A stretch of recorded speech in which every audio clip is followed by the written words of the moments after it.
Most sinkers are held with the two seam. This is called the four seam of the baseball when it goes around like this.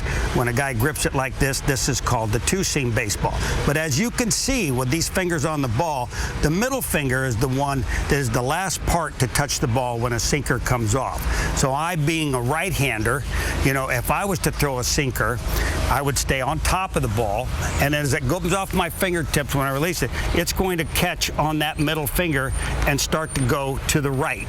Now that's how a pitcher, he can squeeze the ball to depress the amount of speed that he gets on the sinker, or he can just loosely touch it like that. It's still going to come off that middle finger in most cases.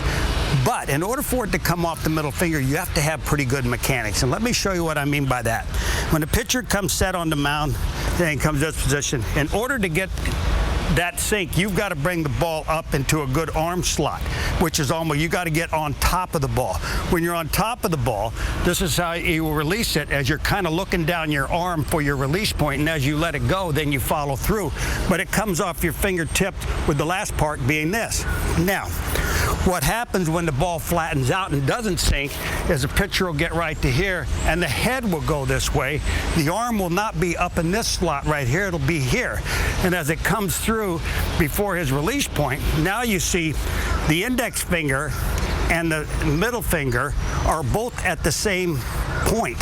It's not the middle finger being ahead of it, they're at the same point. So if you look at it from a side angle, it's perfectly flat right here, so it comes off as if it was a four-seam fastball, which has no movement whatsoever. So a lot of guys fall in that. Why is that pitch getting hit so hard?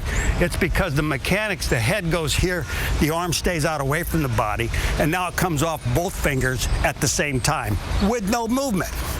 Now, a couple of the Oriole pitchers have that problem too, is when they get to this point, instead of planting and staying on line and throwing downhill, getting your arm up and letting the ball go like this, they're often off to this side trying to throw it at an angle, and that just doesn't work. That's why you see a sinker ball pitcher getting hit so hard, because his fastball is straight. So what does he do? He tries to throw harder and harder and harder, and all it does is come off the bat harder and harder and harder. So you've got to stay on top when you go to throw it. Keeping that front shoulder in, you got to stay on top.